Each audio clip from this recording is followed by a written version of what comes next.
नमस्कार, मैं हूं प्रियंका संभव और हाजिर हैं हम आपका टैक्स बचाने के लिए टैक्स गुरु के साथ। रहिए हमारे साथ, टैक्स की टेंशन को भूलिए, बचाइए अपना टैक्स और जानिए क्या है सही तरीका टैक्स भरने का भी। और इसमें आपकी मदद करेंगे हमारे टैक्स एक्सपर्ट, आप सभी के चहेते टैक्स गुरु श्री सुभाष लखोटिया जी। और इनके लिए यही एक लाइन है मेरे पास कि टैक्स से जुड़ा चाहे जितना भी मुश्किल सवाल क्यों ना हो आपका, उसका सरल जवाब आपको टैक्स गुरु में जरूर मिलेगा। तो चलिए सबसे पहले जानते हैं आज किन खास टॉपिक्स पर रहेगी हमारी नजर। समझेंगे क्या है रिटर्न भरने का नया तरीका और कैसे जनरेट कर सकते हैं आप इलेक्ट्रॉनिक वेरिफिकेशन कोड, सुलझाएंगे रिटर्न फॉर्म से जुड़ी दर्शकों के तमाम सवालों के जवाब, और होम लोन के ब्याज में को बोरोअर हैं अगर आप, लेकिन प्रॉपर्टी के आपको ओनर नहीं है, तो क्या 2 लाख की छूट का फायदा आपको मिलेगा या नहीं। देखिए शुरुआत करते हैं ई रिटर्न भरने को लेकर जो नए नियम आए हैं, और उनमें से जुड़ा एक नया तरीका भी यह आ गया कि आप एक इलेक्ट्रॉनिक वेरिफिकेशन कोड का इस्तेमाल कर सकते हैं। तो इससे आपको क्या फायदा होगा और इनमें आपको क्या ध्यान रखना है, समझते हैं लखोटिया जी से। लखोटिया जी, ईवीसी क्या होता है, किन बातों का ख्याल रखना है इसमें? जी हाँ, इस साल आयकर कानून में इनकम टैक्स रूल 12 में बदलाव आया है और इस बदलाव के तहत ईवीसी इलेक्ट्रॉनिक वेरिफिकेशन कोड एक नया कंसेप्ट आया है। आप घबरा रहे हो यार ये नया क्या, बार बार नया, घबराओ मत, फायदे की बात आपके लिए। पहले जरा समझ लें कि अब इनकम टैक्स रिटर्न हमें भरना है तो उसके तरीके क्या क्या है। एक तरीका तो है इलेक्ट्रॉनिक फाइल करें, इलेक्ट्रॉनिकली फाइल करें डिजिटल सिग्नेचर के साथ आपकी इनकम टैक्स रिटर्न। दूसरा तरीका है इलेक्ट्रॉनिकली उसको ट्रांसमिट करें डाटा को और रिटर्न भरें, और बाद में इलेक्ट्रॉनिक वेरिफिकेशन कोड के द्वारा इनकम टैक्स रिटर्न को जमा करें और भूल जाएं अब तक का जो नियम था, क्या ITR-V भरना 120 दिन में और बेंगलोर भेजना। अगर आपने EVC इलेक्ट्रॉनिक वेरिफिकेशन कोड को इस्तेमाल कर लिया और रिटर्न भर दी तो आपको ITR-V भरने की जरूरत नहीं है, और कुछ केसेस में आप पेपर रिटर्न भी भर सकते हैं। पर जरा ये बतला दें, अब 90% केसेस में पेपर रिटर्न नहीं भर सकते, इसलिए या तो भरो डिजिटल सिग्नेचर के साथ रिटर्न या फिर EVC कोड के साथ लगा के रिटर्न घर बैठे ही भर दो। तो इलेक्ट्रॉनिक वेरिफिकेशन कोड, इसी को और समझेंगे तफसील से क्योंकि हमारे दर्शक भी इसी के बारे में सवाल पूछ रहे हैं। इंदौर से कुमुद शर्मा जानना चाहती हैं कि आखिर ये कैसे जनरेट होगा लखोटिया जी, और इसको जनरेट करने के लिए उन्हें क्या कुछ करना होगा, किस तरह से EVC जनरेट करके रिटर्न ये भरें। इलेक्ट्रॉनिक वेरिफिकेशन कोड एक नया इनोवेटिव आइडिया सरकार की तरफ से है जिससे आपको ITR-V भरने से मुक्ति मिल जाएगी। बेंगलुरु में नहीं भरना पड़ेगा ITR-V, और इसके लिए आपको क्या करना है, एक इलेक्ट्रॉनिक वेरिफिकेशन कोड लेना पड़ेगा जो जनरेट होगा आपके आधार कार्ड से भी। जी हाँ, आधार कार्ड जैसे आपको मालूम है अब से आधार कार्ड का नंबर देना जरूरी है। तो आधार कार्ड का ऑथेंटिफिकेशन देखने के बाद आपको एक पासवर्ड मिलेगा और उस पासवर्ड के थ्रू आपका एक अलग EVC जनरेट होगा और वो पैन नंबर के साथ मैच करके फिर आपको मिलेगा। आप फिर उस नंबर को कोड करके भर दें रिटर्न। पर याद रखिएगा इसकी वैलिडिटी केवल 10 मिनट के लिए है। कहने का मतलब सब तैयारी कर लें तब आधार कार्ड के द्वारा EVC तैयार ले लें और फटाफट रिटर्न भर दें। यानी लखोटिया जी कह रहे हैं केवल 10 मिनट का एक विंडो मिलेगा जिसमें आपको सारी इंफॉर्मेशन फीड करके जल्दी से EVC जनरेट करना होगा, लेकिन आधार नंबर होना जरूरी है। और शिवानी मुखर्जी इसलिए ये सवाल पूछ रही हैं यहाँ पर कि उनके पास है नहीं आधार नंबर, तो क्या होगा, क्या कोई दूसरा तरीका है और क्या ये ऑनलाइन रिटर्न नहीं फाइल कर सकती हैं? देखिए, आधार कार्ड नहीं है तो कोई चिंता नहीं है, और भी तरीके बता देते हैं। एक है आपका ATM कार्ड, ATM कार्ड को पैन नंबर से लिंक करके और फिर आप एक नंबर जनरेट हो जाएगा EVC नंबर, और उसको लेके आप कर सकते हैं। अक्सर आपका डेबिट कार्ड, क्रेडिट कार्ड कोई भी हो, उसे यूज करके आपको ये मिल जाएगा कोड और फिर भी भर सकते हैं। अगर आप नेट बैंकिंग यूज कर रहे हैं तो भी तरीका है, जिससे नेट बैंकिंग के डिटेल्स देने से ये जो नंबर नया आने वाला है इलेक्ट्रॉनिक वेरिफिकेशन कोड, ये आ जाएगा आपके ईमेल या आपके पैन नंबर जो इनकम टैक्स डिपार्टमेंट में भी रजिस्टर्ड है। और मनोहर गुलेरिया भी इसी से जुड़ा सवाल पूछ रहे हैं। सर, मनोहर जी की इनकम 5 लाख से कम है, वो ई रिटर्न भरना चाहते हैं और ईवीसी का भी इस्तेमाल करना चाहते हैं, लेकिन उनके पास ना तो आधार कार्ड है, ना ही उन्होंने बैंक का एटीएम कार्ड लिया हुआ है। ऐसे में वो जानना चाहते हैं कि उन्हें क्या करना चाहिए, क्या कोई और तरीका है जिससे ईवीसी कोड मिलेगा, या फिर वही लंबा प्रोसीजर इन्हें ITRV बंगलुरु पहुंचाना होगा 120 दिन के अंदर?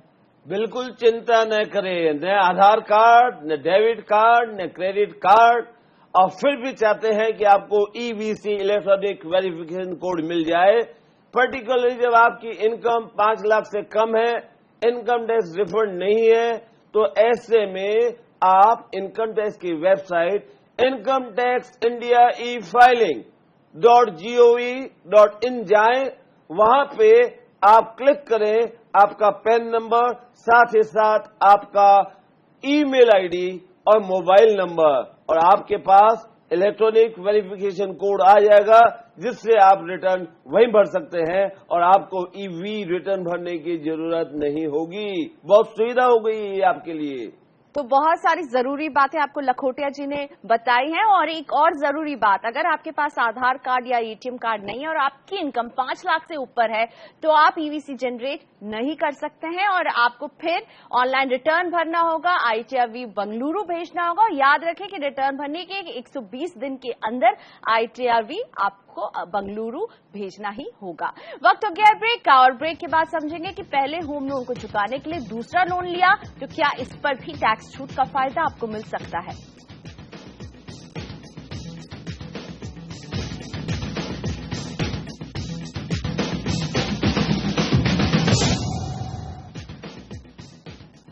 Welcome back. आप देख रहे हैं टैक्स गुरु। हमारे पास कई लोग एक ही सवाल पूछ रहे हैं। उन्होंने होम लोन लिया, घर का कर्ज चुका रहे हैं, लेकिन ब्याज में गिरावट आई तो दूसरे बैंक या वित्तीय संस्थान से उन्हें ज्यादा लुभावना इंटरेस्ट रेट मिला। पहला लोन चुका देते हैं, फिर से एक और लोन होम लोन ले लेते हैं। लेकिन क्या लखोटिया जी ये जो दूसरा होम लोन लिया है उस पर भी सेक्शन 24 का फायदा मिलता रहेगा ना, या डिसकंटिन्यू हो जाएगा? बात तो ठीक है, पर जनरली ऐसे होता नहीं है।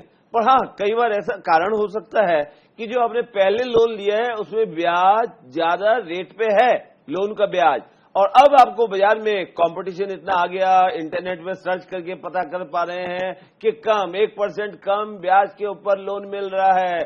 फटाफट दूसरे बैंक से लोन लो, पहला लोन चुकाओ। सवाल यह है, पर क्या इनकम टैक्स में बेनिफिट 2 लाख के ब्याज का मिलता रहेगा?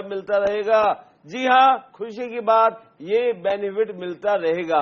और इस बारे में ये भी बतला दे कि इस बाबत एक सर्कुलर सरकार ने बहुत पहले, करीब 40-45 साल पहले जारी किया था।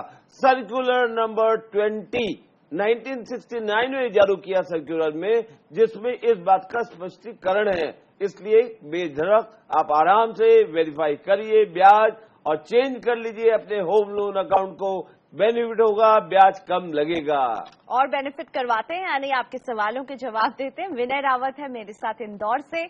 नमस्ते विनय जी, पूछिए अपना सवाल, क्या जानना चाहते हैं आप?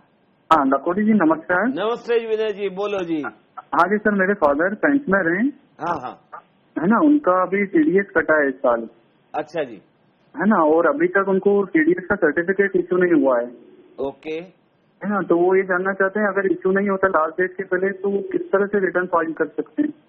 रिटर्न के लिए जहां पर से पेंशन आती है वहां पर जाएं या चिट्ठी लिखें कि हमारा फॉर्म नंबर 16 दे दीजिए, वो जरूर देंगे। अगर बैंक है, बैंक से लेते हैं तो बैंक की भी ड्यूटी है देना। और साथ ही साथ घर बैठे पहले पिताजी के नाम का फॉर्म नंबर 26AS देख लें। अगर वहां आपको डिटेल TDS की मिल जाती है और आपके पास फॉर्म 16 नहीं आए तो भी बेधड़क आराम से आप पिताजी की income tax return based on the details available on form number 26 आप भर सकते हैं।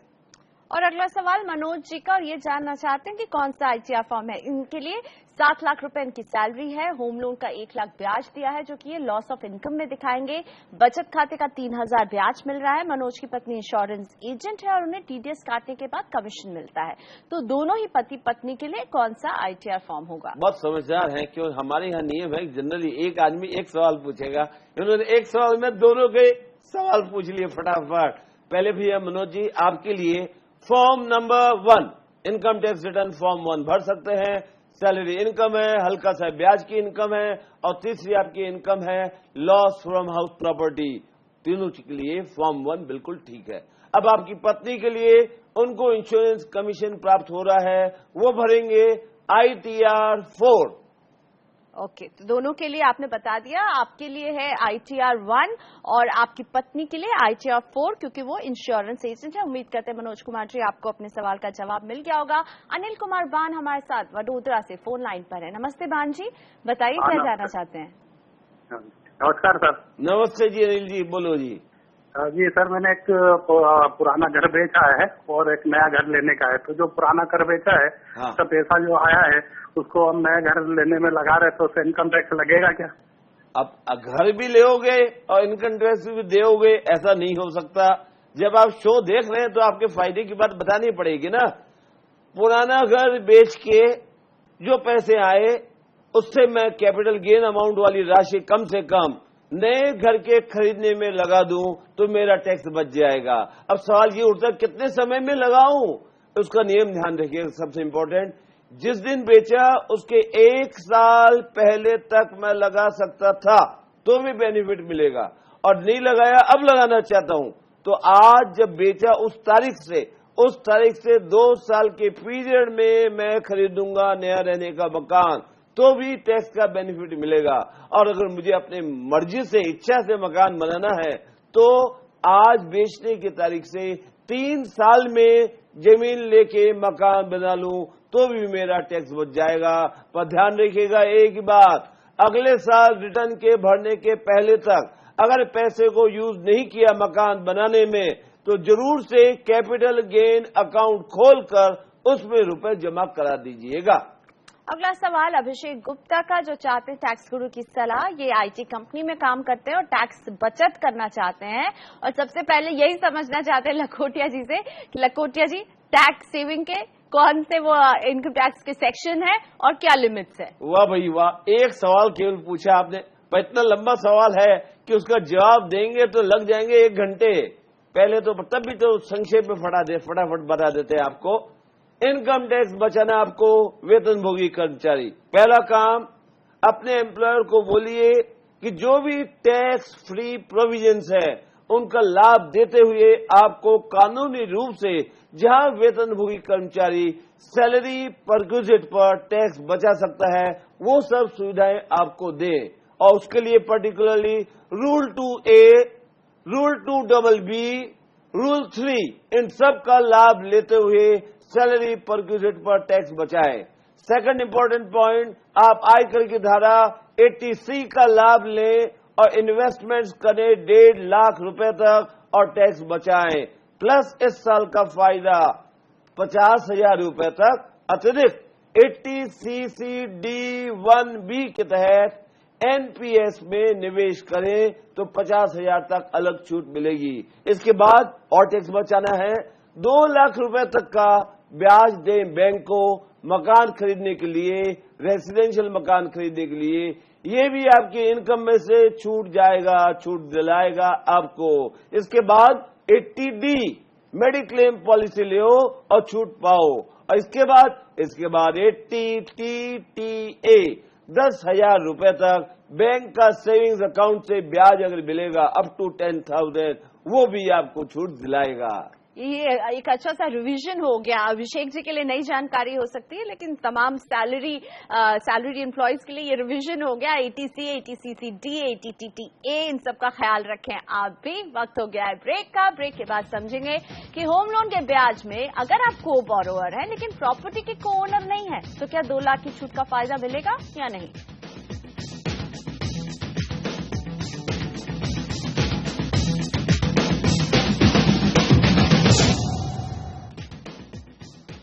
Welcome back. आप देख रहे हैं टैक्स गुरु, जहां टैक्स से जुड़े आपकी टेंशन को हमारी कोशिश होती है कि हम उसे दूर कर सकें।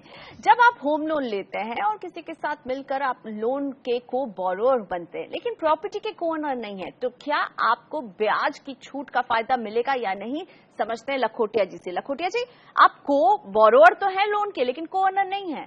दोस्तों ध्यान रखिएगा, इनकम टैक्स कानून कहता है सबसे इम्पोर्टेंट बात, अगर आपको हाउसिंग लोन के ब्याज का बेनिफिट लेना है या हाउसिंग लोन के रीपेमेंट का टैक्स बेनिफिट लेना है, तो सबसे इम्पोर्टेंट बात जरूरी है, आपको मकान का मालिक होना चाहिए।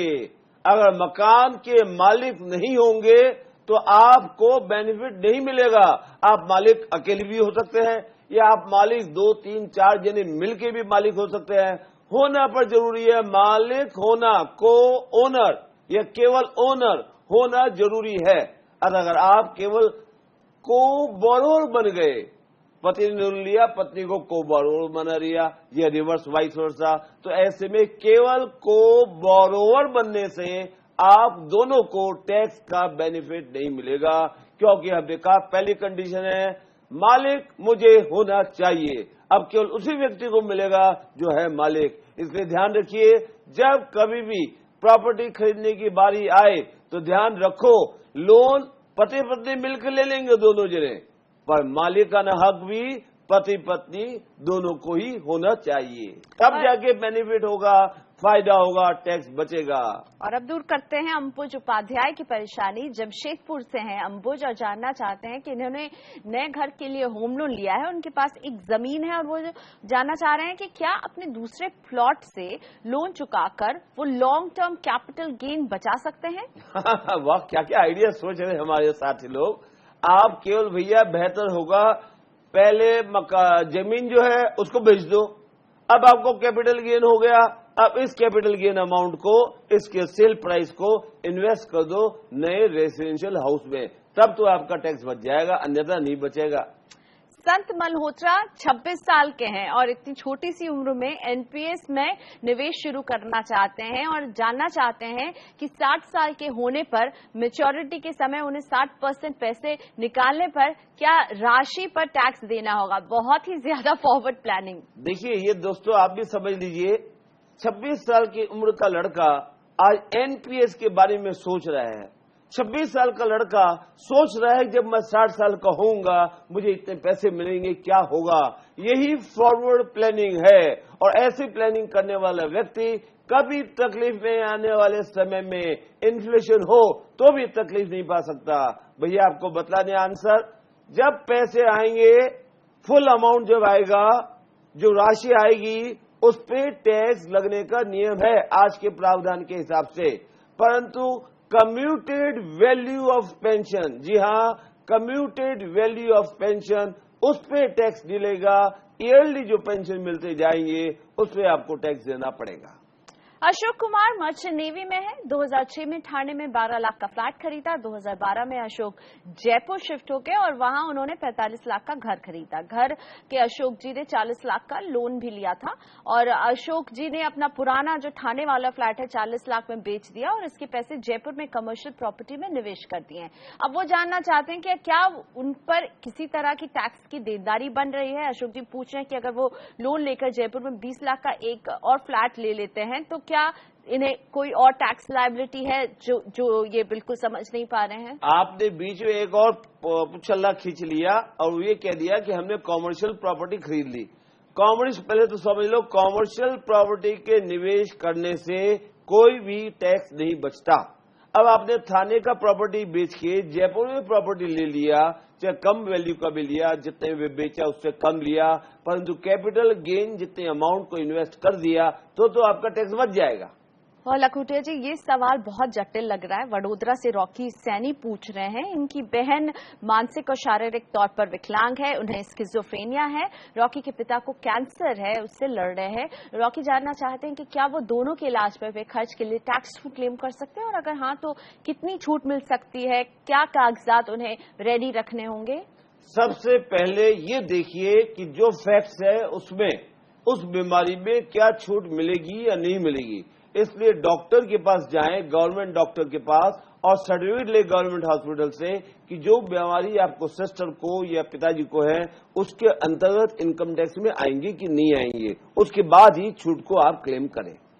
इसी के साथ लखोटिया जी धन्यवाद हमारे दर्शकों के सवालों का जवाब देने के लिए। लेकिन अगर टैक्स से जुड़ा कोई सवाल आपको भी परेशान कर रहा है तो भेज सकते हैं आप अपने सवाल हमारे पास। एसएमएस के जरिए भेजिए अपने सवाल, टीचर लिखकर स्पेस दीजिए अपना सवाल और नाम लिखकर 51818 पर आप भेज सकते हैं। आप हमें ईमेल कर सकते हैं tax@moneycontrol.com पर। साथ ही में ये पता जो आपकी स्क्रीन पर दिख रहा है इस पर भी भेज सकते हैं अपने सवाल। तो टैक्स गुरु में आज मुझे और लखोटिया जी को यही इजाजत दीजिए। अगले हफ्ते हम फिर हाजिर रहेंगे आपके लिए टैक्स को आसान बनाने के लिए। नमस्कार।